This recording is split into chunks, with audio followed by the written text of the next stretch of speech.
we've all agreed that this is chapter 6 this year. So let's move on. This is it. Os base. Just in a quick review, all we said was that the Mishkan gives us the example of the way the Jewish people are meant to do our avoda, the transformation, quality of the Mishkan, every aspect of it, from the boards to what happened inside, the names and the krushim, etc., etc.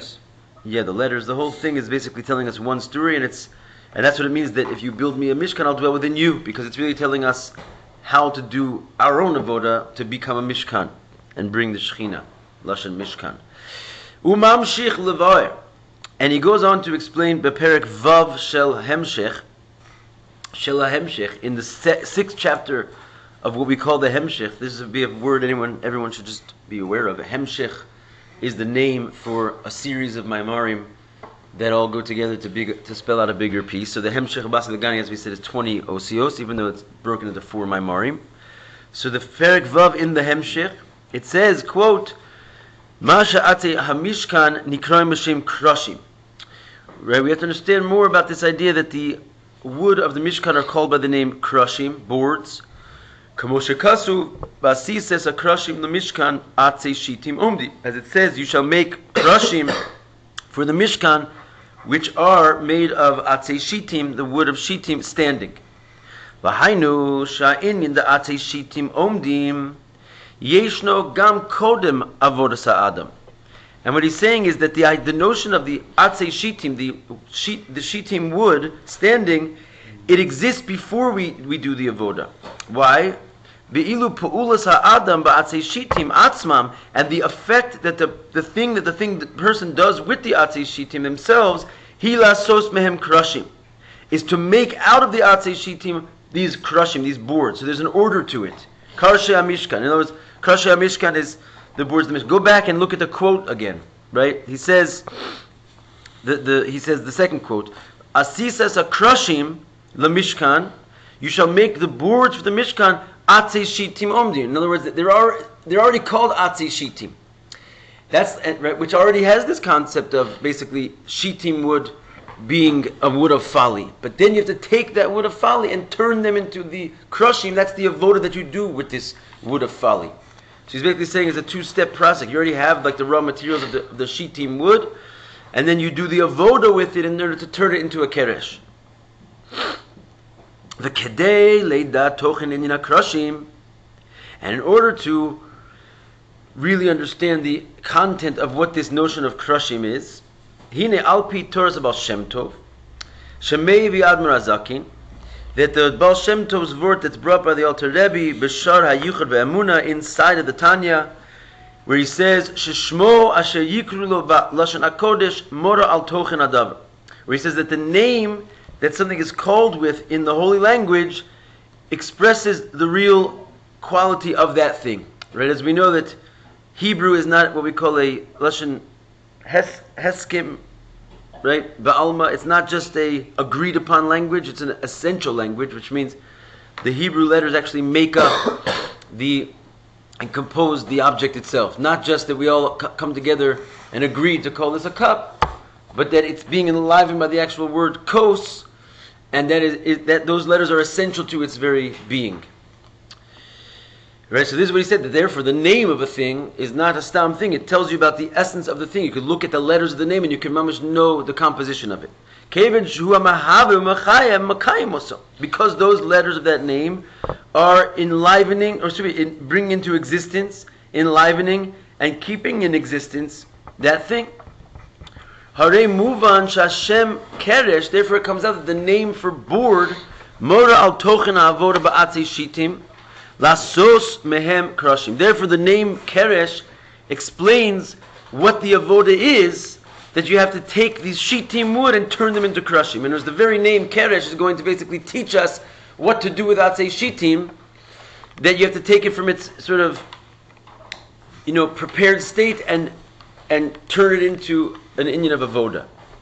Page reish Yud Zayin, which it turns into. Yeah. What do you mean brings it into existence? Yeah, so basically, right, this is a concept that Li'olam Hashem Devarcha Nitzav B'Shamayim. right? It says in Tanya there, forever your word is standing in the heavens. So what's the idea? That Hashem's word, Yehi Rakia, is what's standing in the heavens and making it be a heavens. You read that, Levi? That's a basic concept of the Shara Yuchar Ve'amunah there, right? Yeah. It's really from the Midrash Tehillim, and it's brought like as this massive chiddush in the Tanya. That basically the heavens are nothing other than Hashem's live speech in like making there be a heaven. If he would stop saying Yehi Rakia for an instant, the heavens would disappear. And so we learn about everything, that there's nothing that just sitting here. Hashem is speaking it into being, and He's speaking it with Pashut Hebrew letters. It's like God has like this language, basically. And the language of every particular object, the name of that object that He's continuously saying, is its existence in the world at every moment. So Shittim are connecting to Shtus. You got that? Yeah. So therefore we can, 1 second, therefore we know that if you look into the names of the Hebrew, anything in its Hebrew name, in its Lashon HaKodesh, you can understand and like define the essence of that thing. You can break it down, look at every letter, look at the gematrias. In other words, the tochen, the essence of what a thing is found in its name because it's bringing it life. That is its life force. Eli. So we connected Shittim to Shtus. But what about Keresh? So what we're saying now is that, we actually did in the previous mimer, just to catch you up. We said that Keresh, I'm sure he's going to go into it here as well, but let's go into it. We said that Keresh, someone give us a little review. What we said Shittim is going to be turned to Shtus. What is Keresh? What's the secret behind Keresh? We talked about it. Yes, it's the same letters as Sheker, which means false. And one other word. Kesher, which means connection. And both of those things, even though connections kind of sounds like a nice thing, it's not a nice thing, because what we said is that it gives the kuf and the reish, which are evil letters, we decided, in the Zohar, okay? And we'll understand more about that in a second. But it gives those evil letters a chance to stay in existence when they grab onto the shin, which is a letter of truth. So that's what it means. Kesher is a kuf and a reish with a shin in the middle. It's like they're hanging on for dear life. So the shin gives a way for the evil to maintain itself. And that's why it says sheker, falseness, also has these wicked letters in them to teach us the lesson that every falseness has a little kernel of truth inside, otherwise you wouldn't believe it.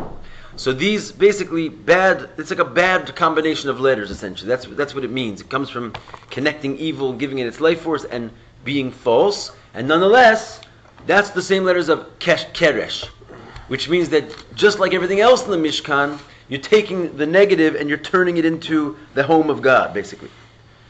You with me? Yep. So that being said, we're now saying it's really a two-stage process. You start with this Atzi Shittim, and you got to take it to the stage of a Keresh. That's an avoda you have to do with it.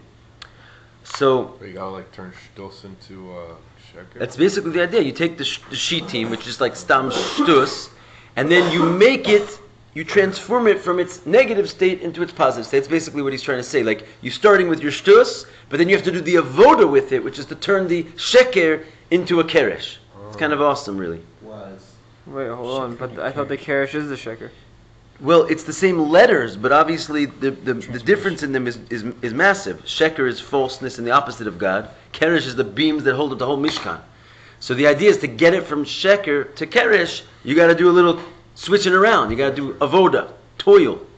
And that's the idea. And what are you toiling with? What's your materials? We already told you. Shittim. You're taking like a shtus, and you're transforming it from bad to good, from shtus to leumadze to shtus to kedusha. Wait, you change it to Keresh? Yeah, you change it, the letter combinations into Keresh. Oh, Keresh is the good Keresh is the beams of the mishkan.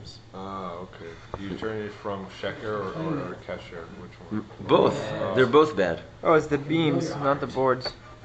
Yeah, well, I think they're the same things. The boards of the mishkan. Boards are like boards, like this, like milled wood. Well, so that's what they were. So they're flat, like wood. Yeah, they were like big, they weren't tall, like poles. No, not poles. What's this line that you just read? I think I changed my page. Oh, which one line? The top line? Yeah. Shashem Keresh. Okay. The name Keresh, Mora al Tochen Avoda, it teaches us about the content of service, Be'atzei Shittim, that you're going to do with the Shittim wood, Lasos mehem krushim, to turn them into krushim. The word itself is going to tell you how to take shitim and turn it into krushim. Okay. Tokan is content? Yeah. Okay. But I'm seeing shtus, I'm seeing foolishness and folly becoming falsehood.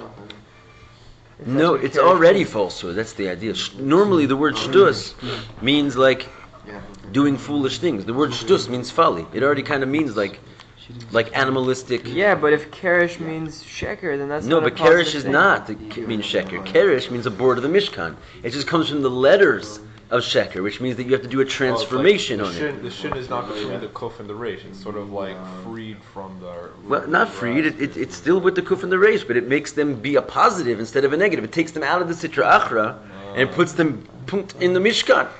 So it takes Not the- just like near the mishkan or in Yerushalayim, but in the mamish Beis Hamikdash. They become the holy of holies. So we're taking something that's potentially negative. That is negative, not potentially.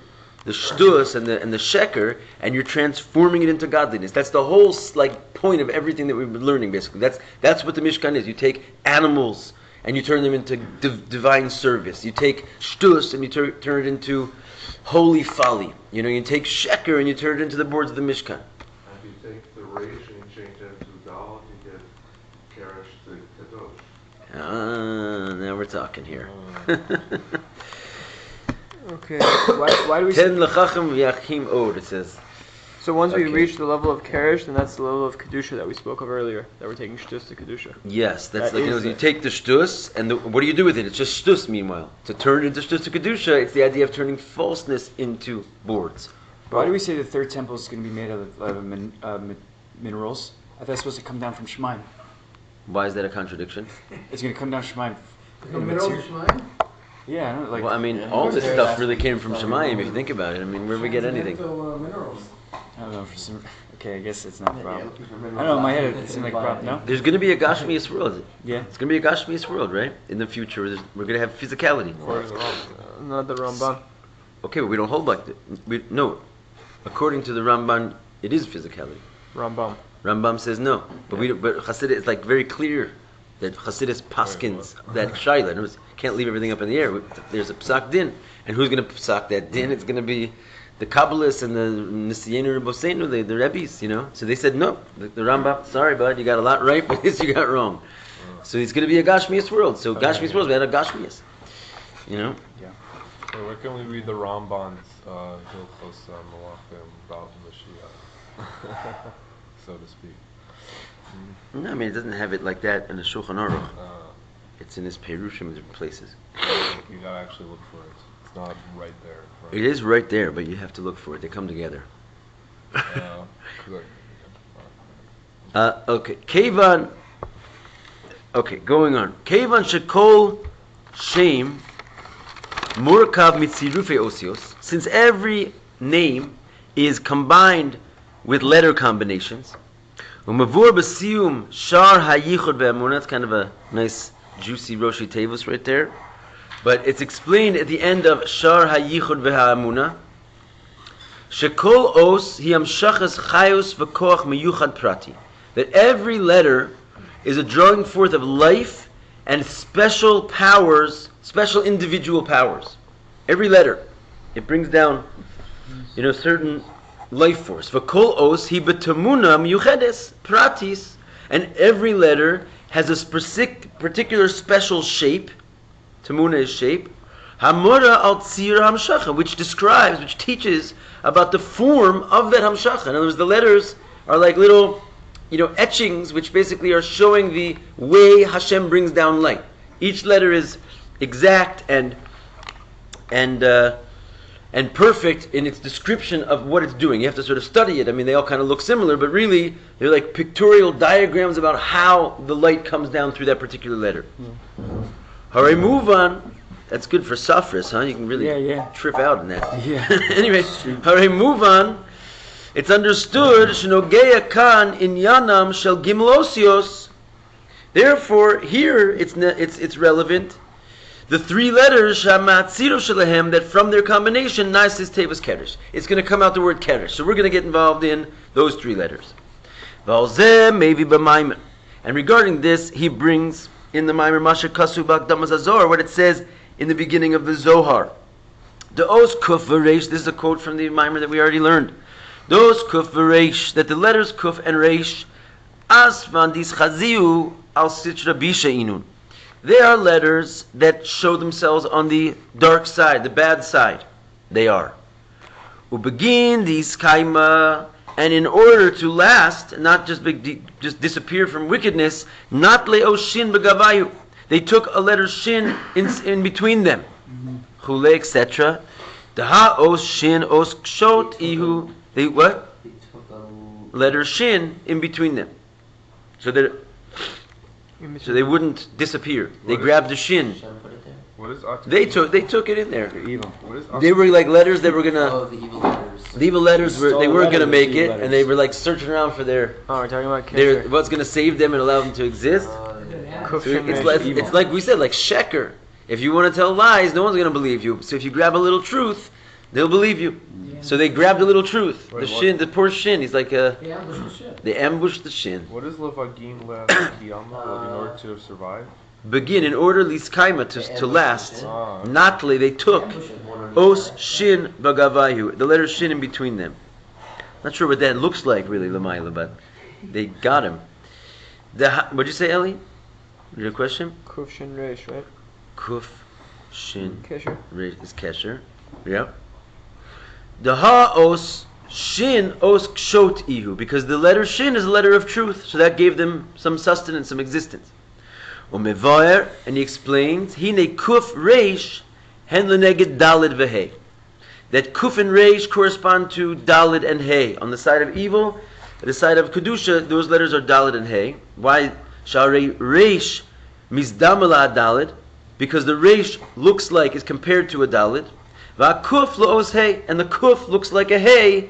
It's just that the left leg goes down further, and like there's a little swingy thing there. But basically, you can see how the kuf is pretty much a hey in a distorted form.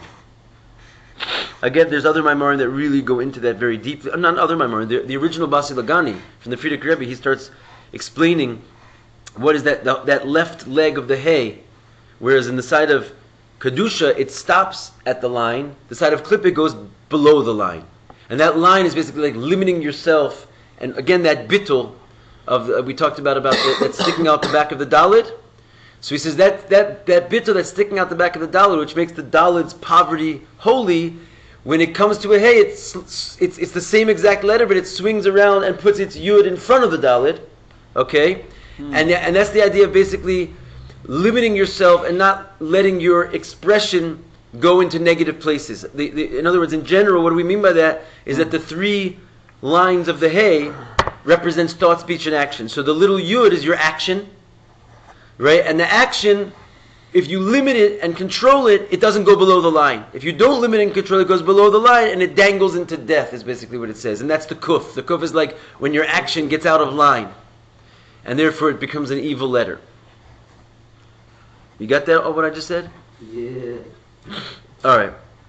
Anyway, so there's these. He doesn't go into this mimer at all, into the hay and the kuf. So just throwing that in there. Are there any Maimarim that do talk about the hands of Kuf? Just curious. Yeah, but I just said. Oh, The sorry. Frierdiker Rebbe goes into it and explains a little bit about it. Yeah, Oh, do you want to sorry. find out that the Basi Lagani of the Frierdiker Rebbe, he continues like this conversation and goes into the hay and the kuf at great length. That line is like the line of demarcation of bad news. Right, that's the going below the line. Yeah. It's like hitting below the belt there. All right, so the idea is like this. The reish is mizdam is compared to the dalid, and the kuf lo'os hay.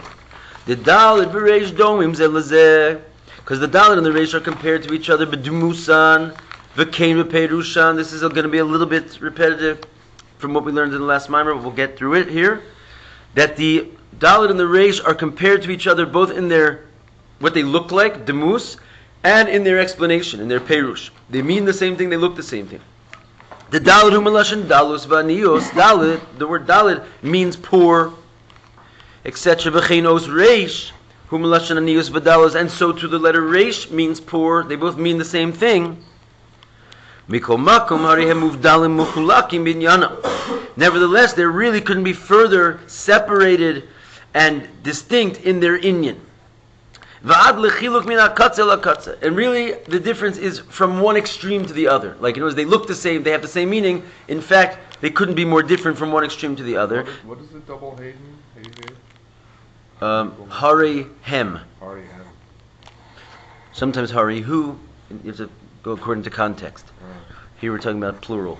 Shekasher yachlif reish b'makom adalis. Oh, dalit b'makom reish. And where do you see they're so extremely different? Because when you'll switch the reish in the place of a dalit, or the dalit in the place of a reish, harizem machriv olamos. You destroy the worlds, as we said, chas v'shalom. And the example we gave before, but kamo kol marich be'echad, as it says, anyone who's marich be'echad, who lengthens his meditation on the word echad and the Shema, marichin lo yamav u'shnosav, you lengthen his days and his years. Ubilvad shiad gish ba'adalis, right? But only if you really emphasize that dalid, because if you, God forbid, switch it with a reish, we're going to say in a second, you destroy the world. Shezeu ba'akav da'asei tov. Then when he's talking about the reish and the dalid being switched around, there's two big faux pas that you can make, right? In the word echad, in the Shema, if you make the dalid into a reish, you destroy the worlds, because you're saying basically, listen, Hashem is not one. And then there's another one that says, don't bow down to foreign gods. There it says, Keil Acher. And if you switch the reish into a dalid, you're saying basically, don't bow down, God forbid, to the one God. So basically, the Rebbe is saying in the brackets here is that one of them is on the side of what we call Va'asei Tov, do good. And one is on the side of Sur Meirah, don't do evil, turn from evil. So he says that this one about the dalid, which says, it says Shema Yisrael Hashem Elokeinu Hashem Echad. Just make sure you say that dalid. Shezeu ba'akav da'asei tov. That Shema is on the side of do good, because it's like the basically meditation of positivity. But dalid, the pasuk Shema Yisrael Hashem Elokeinu Hashem Echad, is dealing with the dalid. In other words, the reish dalid, you have to preserve their sanctity on the side of good and on the side of turning from evil. But what's the word? Behakav, yeah. On the line of Va'asei Tov, as opposed to the line of turn from evil. Okay. V'machliv chas v'shalom. Ba'os reish, if you, God forbid, switch with a reish, harizem machliv olavos, you destroy the worlds. V'kein v'akav desur meirah. The same is true when it comes to the side of turn from evil, which comes to the pasuk lo tishtachave lekeil acher. Don't bow down to another god. V'tzrich lahad gish os reish, and you have to make sure you hit that reish. And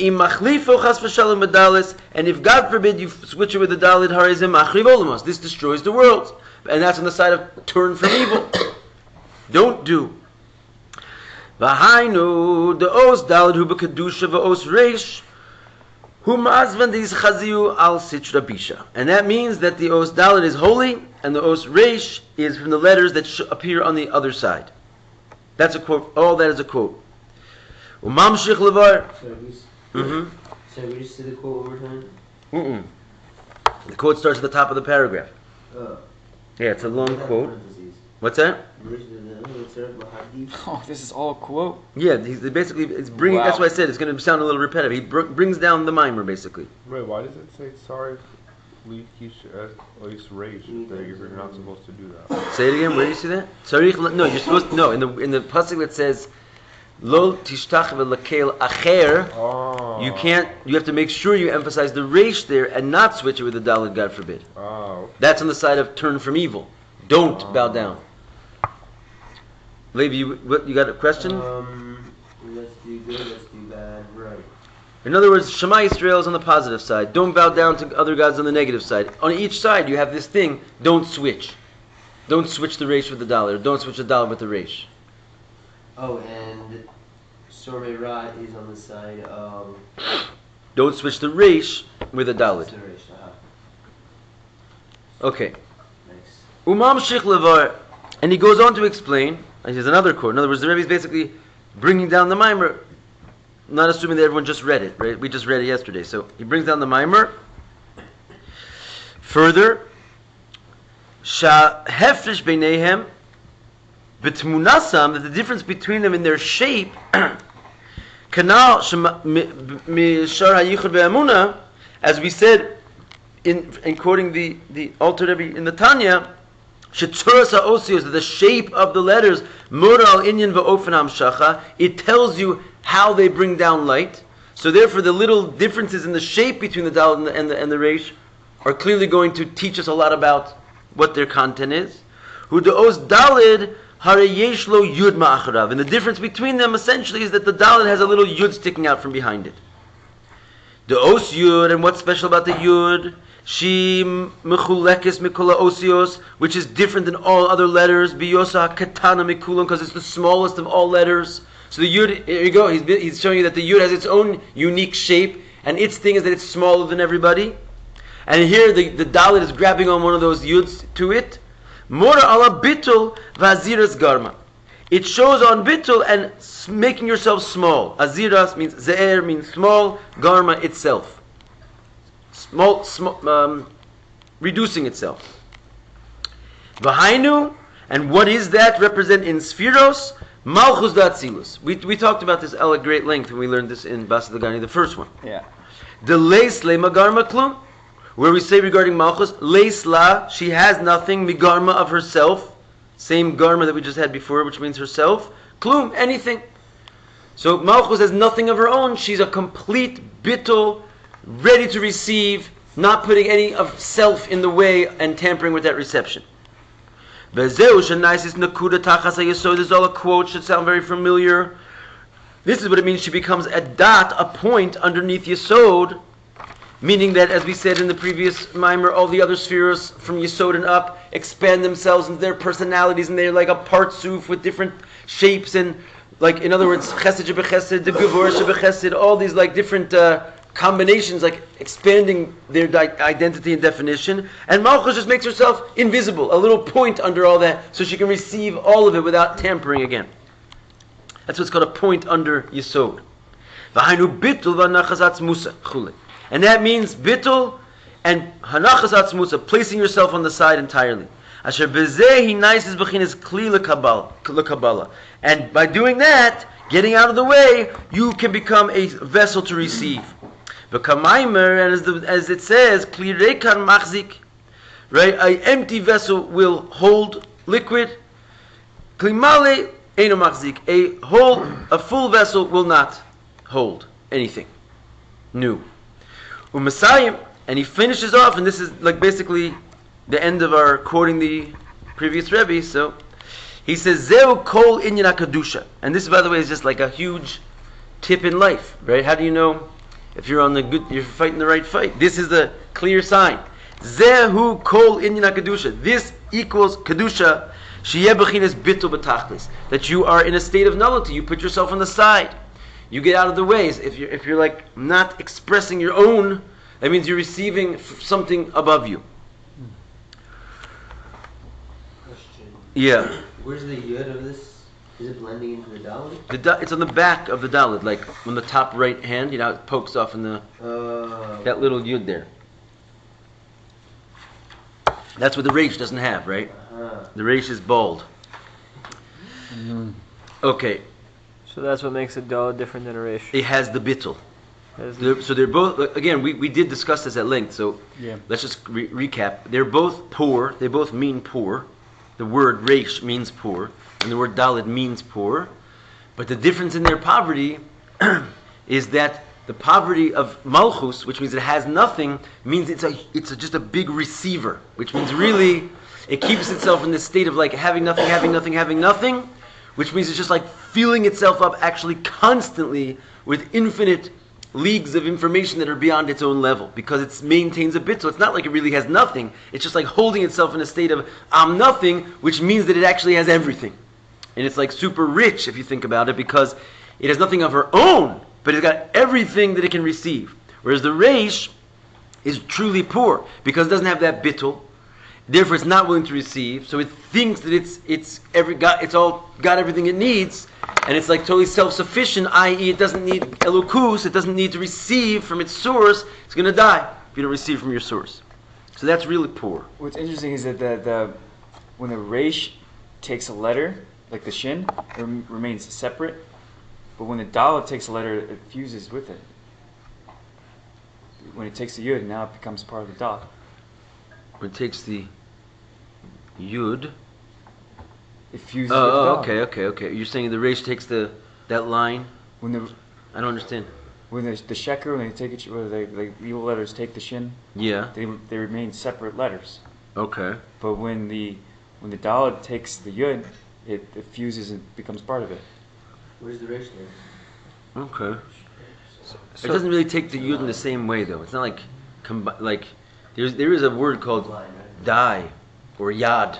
It's like yud and a dalet. In other words, there the yud, it comes together in such a way where it doesn't join with the yud. I mean, I don't know if you can make that exact comparison. We're talking about the building of the letter versus the building of the word. But I hear what you're Does saying the there. hay take the yud? Yeah, the hay, we said a moment ago, is basically, it takes the yud off the... No, it takes the yud from the back of the dalid, Oh yeah. and it flips it around, and it becomes the left leg of the hay. Oh, cool. So that's like basically the yud behind you versus the yud in front of you. But just going back to the difference between reish and dalet. Mhm. So reish is not bitul. Right. So this sort of poverty that reish has doesn't allow it to receive Exactly. in the same way that the dalet does. At all. It doesn't receive at all. It doesn't have a yud. Which is why the dalet is holy. That's right. And again, we're talking about receiving godliness, like the godly flow from an infinite source. So if you cut yourself off from that, that means you think you're a god, basically, right? You think you're independent. And like it's just like we said, it's just going to go worse and worse and worse. Once you have that philosophy, you're going to get more arrogant and more arrogant and more arrogant until like you just turn into a kuf. Because the reish basically is like, just if you take a reish and then you just throw that line of the kuf, that's what a kuf is. A kuf is like a reish, just like a hay is a dalid and the little yud. The kuf is the reish and the long yud, like the vav, basically, right? And what is that vav? We said it's the side of action. So if you're a reish, you're going to turn into a kuf, because the reish is basically thought and speech on the evil side, and that's soon going to turn into action of evil. So it's going to go worse and worse and worse. Wait, which letter takes the yud from the dollar and puts in the hay? Hay. Oh, hay takes. That little left leg of the hay is the yud that was on the back of the dalid previously. Which does it like is it represented by a word or something like? Or This is how the letters form. that's how the letters are formed. Oh, okay. But you can see in a hay You see here. No, I know. that it has I a know. dalid and a yud in front I of know it. it's how it looks, but I know that's how it looks, but like, but how does it actually like? Is there a letter that does it? Is there a Action, right? yeah? Is there an action that does it? Like a. I mean, yeah. What we're basically saying, if you follow that statement I just made a second ago, which I'll say it again, is that the reish. Look, let's just hay, and or let's look at the letter hay for a second, right? Hay has 3 lines, right? Thought, speech, and action. Thought and speech are connected because speech is mamish like just a revelation of thought. It's also letters. So you just take it. That's why they're connected. The two higher lines of you follow me of the hay, they're connected, whereas the action leg is disconnected. Right? What connects the thought and the speech is that thought is letters and speech is letters. So you're just taking it from thought letters and turning it into speech letters. So it comes down. You're drawing it down. That's what the speech is, a line going down. But it's still connected to the thought because it's a continuum. Thought letters become speech letters, right? And then the yud that's next to it is action. Yeah. Now, here's the thing, is that when you have thought and speech which has a yud in the back of it, which means your thought and speech are receiving from godliness, it creates that your action will also be a yud. Your action will come out bitul. You'll never cross the line, Pashit. You'll never cross the line into the other side. Whereas, take the reish. The reish is the same thought and speech, but it doesn't have the bitul in the back of it. It's a thought and speech which is receiving from the nefesh habahamis, not the nefesh elokis. And therefore, when it turns to action, it crosses the line, right? It crosses the line into bad action. So the reish produces a kuf, and the dalid produces a hay. It's like a psychological thing inside of us. If your thought and speech is bitul, like you recognize in your amunah and in your speech that you're connected to Hashem, it means you'll come out within the boundaries of the Shulchan Aruch. You won't cross the line. And if you're thinking silly thoughts that you're the man, basically, you're going to come out crossing the line in your life and going over the Shulchan Aruch, God forbid. Like when you take a dollar and you add action, it makes a hay. When you take a kuf and when you take a reish and you add action, it makes a kuf. Exactly. Okay. Exactly. I know. Okay, so all that I just said is what is the continuation of the Basi Lagani of the Frierdiker Rebbe that we were reading, and we jumped ship on Os Vav. But it is good to put all that piece together. Now, let's go on. So, Mizeh Muvan. Gam benogei leklalos avodas b'nei Adam. From all this, it's understood regarding the general service of Jewish people, Bnei Israel, ba'atzei shitim, that we do with this atzei shitim. Right? Atzei shitim became the raw materials that we have to work on and make into a keresh, right? Lasosam krushim, the mishkan, to make them into krushim of the mishkan. So we can learn from this. Sha'al yado yev shachanti basocham, that through the krushim, we finally get to shachanti, the Shechina can come down. In other words, you only get the shachanti, the Shechina, to come in if you turn your shtus into a keresh. So now we know that the nature of these letters, reish and dalid, we can understand how to do that avoda. Shezeu inyan Basi Lagani leganuni lemakam shayikari betechila. And this is what it says, I've come to my garden, to my chuppah, to the place that I originally was. In other words, that's what it means to bring the Shechina down. Hashem is coming back down into his chuppah and unifying. The idea of a chuppah is unity, right, of God and the world. So that's called drawing the Shechina down. And this is the general concept of what it means. I was created to serve my Maker. In other words, this is the avoda. What is a Bnei Israel meant to do? Turn that shtus into a keresh. That's just what it means. I was created to serve my Maker. This is the general concept of service to Hashem. Al yedei Torah mitzvoseha. And how do you serve your Maker? Through the Torah and its mitzvahs. Shavod is Bnei Israel tzrich liyos ba'ofen shel bitul. That all of our service has to be in a way of bitul. Everything you do, you have to ask a Rav. Right? You can't just take liberties. That's basically the whole secret of everything. Ubezeh gufa yesh kama dargos. Now this is where it's going to get, I'm telling you, this mimer is off the charts, by the way. Just letting you know. It's really deep. So he says, in itself, there's many levels. In other words, when it comes to serving Hashem with a bitul, asking a Rav, there's many levels of bitul. It's not just simple. V'kamo b'sfiras ha-malchus. And he says, like for example, the sphere of malchus. Sphere of malchus is not a static level of bitul. Shenosaf l'chach sheklalusa hu inyan ha-bitul. Then in addition to this, that in general, sphere of malchus is defined by bitul. Right? It's the female, which is basically supposed to receive from the male, like that's a definition. It's a bitul. It's right. The ara is pateles, as it says, ara is earth, right? Is pateles. The earth is like a humble one. You walk on it. It has a certain intrinsic bitul.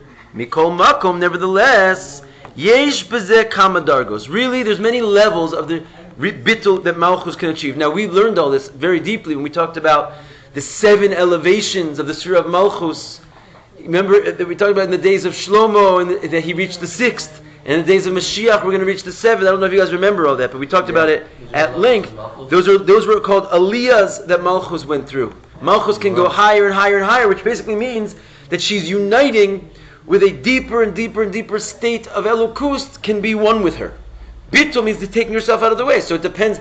However much you take yourself out of the way is however higher of a light can unite with you. It's a high. What do you mean?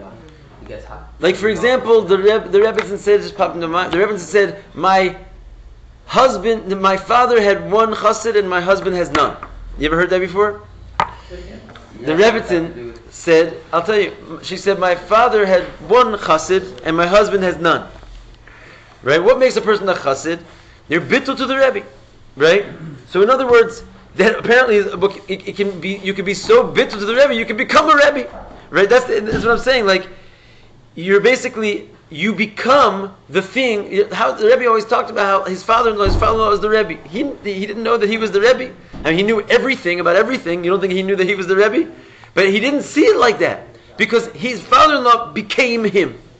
And that's the idea of being so bitul that your identity is now mistaken with a different identity, because you don't have an identity of your own. At first, you're a chassid that has a Rebbe. You basically, that's now, you could not even be a chassid. You could just really adore the Rebbe, but you can't call yourself his chassid, which apparently is all of us, because we're not bitul to him. We don't do what he says. We don't think like him. We don't read enough of his Maimarim. We don't basically carry out our lives in such a way where his life is streaming through us. We just didn't get there. Only the Rebbe was the only chassid that his father-in-law had, and he had none. But let's say you even get to a certain point where you're the Rebbe's chassid.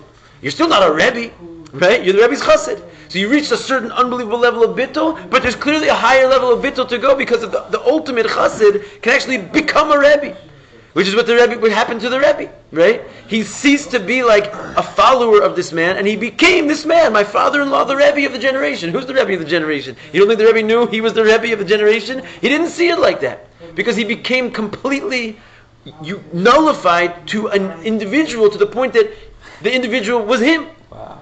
Can you reach malkut? So we're talking about in human terms, but like we're talking about in godly terms now. That there's different malchus is basically a sphera, which is a very, very peculiar thing. Because on one hand, it's the definition of self. A receiver is not the giver. You understand what I'm saying? If you're receiving, you're like raising your hand and saying, I'm not you, I'm receiving from you. So it starts off with, and where we know that Malchus is the source of the worlds. Like, Malchus is the troublemaker. If it wasn't for Malchus, there would be no other, no separateness. So on one hand, it's the epitome of self. It's very strange. But at the same time, its whole self is to be a receiver, which means that it's willing and ready and sort of crying out to unify with what's above her, and it can do that at varying stages to the point that it becomes zero distinction between the giver and the receiver. And that's higher and higher and higher levels of bitul until Malchus becomes the giver. In other words, that the Eibishter who is putting into her becomes her. And that's the idea of Vayom Ahu Yiyeh Hashem Echad U'Shmo Echad. And that day it will be that Hashem is one and His name is one. The name is like Malchus. And it's going to come to a certain point where there's no distinguishing. It's like when the chassid becomes the Rebbe. There's no distinguishing between the receiver and the one and the thing that's coming through him. They become an entity of oneness. The world will become God. Become totally infused with godliness in every stone. And that's what we said. Like the seventh aliyah of Malchus is that you won't have to travel to Jerusalem anymore to go see godliness somewhere. Godliness will be coming out of every place like a mayan. In every, the Mayanos, the actual wellspring, we said, will be everywhere. Not that the wellspring is over here and you have to follow its source back home, which still makes a certain distinguishing factor between the world and where godliness is. Everywhere in the world will have the wellspring. Like the godliness will be unearthed from every single entity, every atom. Is that called a malchus of Keter then? That's called when Malchus is now united with Keter, right? Keser Malchus. They become Malchus is now receiving from. Well, we talked about there's 3 levels of the Keser. There's 3 levels of the Keser. So it's receiving from the ultimate highest level of the Keser. So why is it Reish de lo Yisiyada, and that's Chassidus. Let's not forget. Yeah. Why is it going up instead of going down? It's a great question. No, it's a great question. We talk about this Rosh Hashanah. I didn't understand the question. What's the question? He's saying we're talking about the aliyah of Malchus. Yeah. But on the other hand, it's really more of like a pouring in from above into Malchus, right? They're both true. The idea is if you don't bitul yourself, which is the idea of going up, you can't receive. It's a isurus de la sata arouses an isurus de la ela. Arousal from below triggers an arousal from above. So if you don't first go up and like sort of release yourself to Hashem, then you don't earn the hamshacha coming down. So in Rosh Hashanah, for example, we talk about binyan malchus. So like the whole idea of malchus, we call it Rosh Hashanah. We call Hashem a king, king, king. We say melech, melech, melech all over the place, right? For 10 days, we're changing our prayers from Hakel HaKadosh to HaMelech HaKadosh, HaMelech HaMishpat, right? Why are we emphasizing melech? Because malchus is on the rise, basically, right? And that's the idea of the days of awe. We're bittling ourselves and Ashamnu Bagadnu, because we want to basically nullify ourselves. So we do that for a certain period of time, and then Sukkot, as you know, is like the counterpart of what the 10 days of awe was. Now what you did in fear, you now do in love. And that's the idea of the hamshacha. So it comes down, we always say, like the sukkah above your head is the idea of this light pouring down, the makifim are coming into you.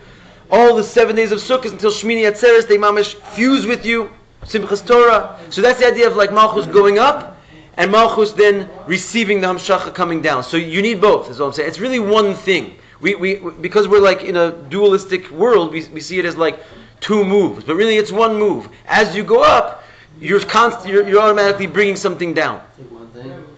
I mean, it happens by us in two stages. Like first you have to go up, and then it's brought down. But in reality, the going up is the coming down. Like we talked about by Avram Avinu.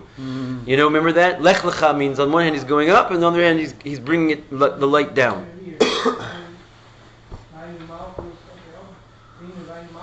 You understand, Levi? I think. That's what I'm saying. I know. Half up, half down. No, I'm just kidding. All right, we're going to hold here unless you have some more questions. You say that it's going up? Aliyas HaMalchus. Here,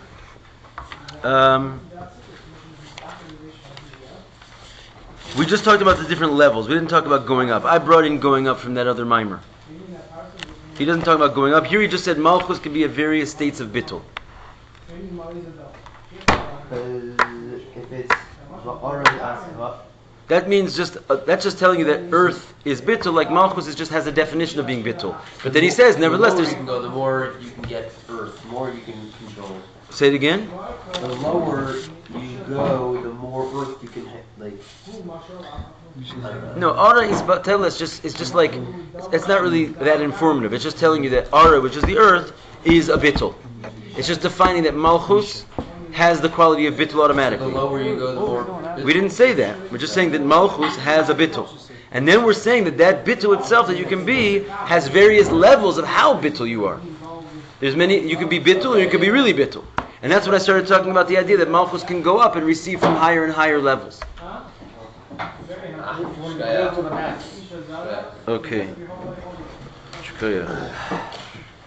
Subtle but deep. It's all worth it for Chassidus.